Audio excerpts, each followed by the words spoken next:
সুপ্রিয় দর্শক, আসসালামু আলাইকুম। সাম্য এগ্রোর পক্ষ থেকে আপনাদের জানাই আন্তরিক অভিনন্দন ও শুভেচ্ছা। প্রিয় দর্শক, আমরা বিভিন্ন সময় বিভিন্ন চারা উৎপাদন করে থাকি। এগুলা আপনাদের সামনে বহুবার বলে আসছি। আজকেও আসলাম আবার নতুন কিছু আলোচনা নিয়ে।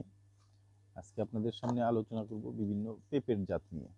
আমরা যেসব পেঁপে উৎপাদন করে থাকি, সাধারণত আমরা বেশিরভাগ বাংলাদেশে যেই জাতগুলো মোটামুটি ভাইরাস সহনশীল এবং ভালো ফলন দেয়, এইরকম জাতগুলোই করে থাকি এবং করার চেষ্টা করি।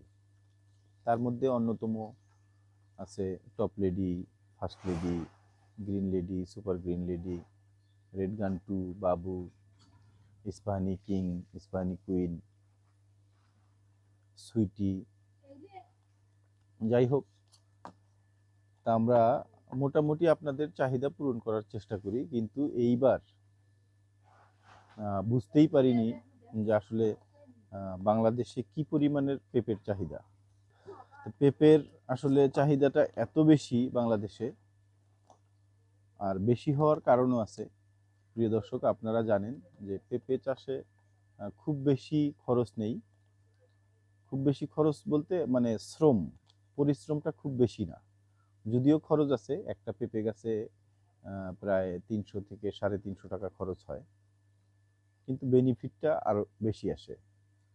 একটু ভালো জাত এবং ভালো পরিচর্যা করলে একটা গাছ থেকে মিনিমাম 80 কেজি থেকে 100 কেজি পর্যন্ত পেঁপে হারভেস্ট করা সম্ভব।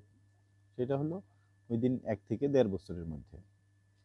তো 1 থেকে 1.5 বছরের মধ্যে যদি 100 কেজি পেঁপে একটা গাছ থেকে হারভেস্ট করা যায়, 20 টাকা কেজি হলেও মোটামুটি 2000 টাকা আসে।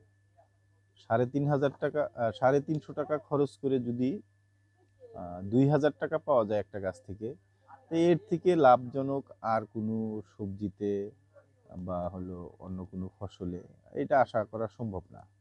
এই জন্য এইটা যদিও আমাদের বাংলাদেশের চাষি ভাইয়েরা, বোনেরা একটু দেরিতে বুঝতে পারে আর কি, মানে বুঝতে পারছেন যে আসলে পেঁপে চাষে মোটামুটি বেনিফিটটা ভালো আসে।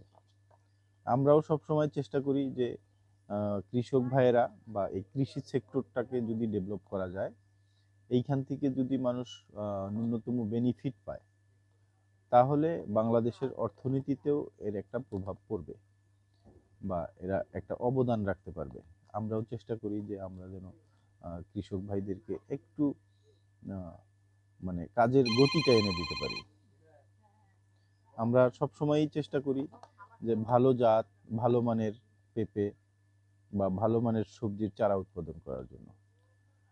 তা আমি বেশ কিছু মানে আপনাদের কাছে বেশ কিছু পেঁপের জাতের কথা বললাম।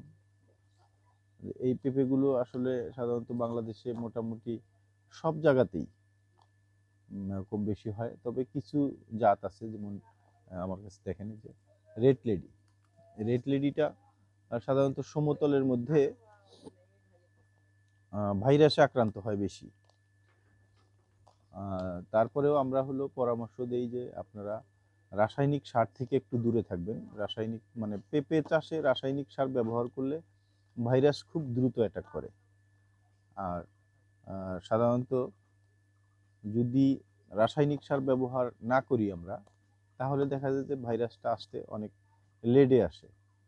আবার কিছু কিছু আছে যে হয়তো শতকরা 1-2টা গাছে ভাইরাসে আক্রান্ত হয়, ম্যাক্সিমাম গাছগুলো ভালো থাকে, মোটামুটি ভালো ফলন পাওয়া যায়। যদি ভালো ফল পায় তাহলে আমরা লাভবান। আমরা সব সময় চেষ্টা করি যে আমাদের থেকে সব থেকে ভালো সেবা যেটা, মানে সর্বোচ্চ সেবা প্রদান করার চেষ্টা করি প্রত্যেকটা কৃষক ভাই এবং বোনদেরকে। তা আপনারা আমাদের কাছ থেকে সর্বাত্মক মানে আমরা যতটুকু পারি আপনাদেরকে সহযোগিতা করার চেষ্টা করি, করে আসছি এবং আগামীতেও করব। তো যদি আপনারা কোনো চাষাবাদ করতে গিয়ে কোনো ধরনের পরামর্শ প্রয়োজন মনে করেন, আমাদের সাথে যোগাযোগ করতে পারেন। আমরা মানে একদম সকাল 7টা থেকে শুরু করে রাত্রের 10টা 11টা পর্যন্ত আমাদের ফোন কখনোই বন্ধ হয় না। হ্যাঁ, কিছু কিছু জায়গায় গেলে দেখা যায় যে অনেক সময় নেটওয়ার্ক থাকে না, নেটওয়ার্কের সমস্যা হয়। এই জন্য আন্তরিকভাবে দুঃখিত। অনেক ভাইয়েরা ফোন করে পরবর্তীতে আমাদেরকে বলে থাকেন যে ভাই ফোন দিয়ে আপনাকে পাইনি, আপনার ফোন বন্ধ ছিল কেন? তো ভাই আমাদের ফোন আসলে বন্ধ থাকে না, বিভিন্ন সময় বিভিন্ন জায়গায় যেতে হয়। অনেক জায়গায় আছে, এমনও জায়গায় আছে বাংলাদেশে এখনো যেখানে গেলে নেটওয়ার্কের সমস্যা হয়, নেটওয়ার্ক থাকে না। আবার আরেকটা ঝামেলা থাকে যে একটা ফোনে 2টা সিম থাকে। তো এই একটা ফোনে একটা সিমে কথা বললে আর একটা সিম বন্ধ দেখায়। দুঃখিত, আবারও আপনাদের কাছে আন্তরিকভাবে দুঃখিত যে অনেকেই ফোন দিয়ে পান না অনেক সময়।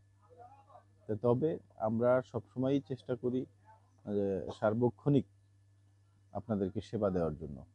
তো প্রিয় বন্ধুগণ, আজকের ভিডিওটা লম্বা করতে চাই না। যদি চাষাবাদ করতে কারো পরামর্শ প্রয়োজন মনে হয়, নির্দ্বিধায় ফোন দিবেন এবং আমরাও চেষ্টা করব আপনাদেরকে 100% সহযোগিতা করার জন্য। ভালো থাকবেন, সুস্থ থাকবেন। দেখা হবে অন্য কোনো ভিডিওতে, অন্য কোনো আলোচনা নিয়ে। আল্লাহ হাফেজ।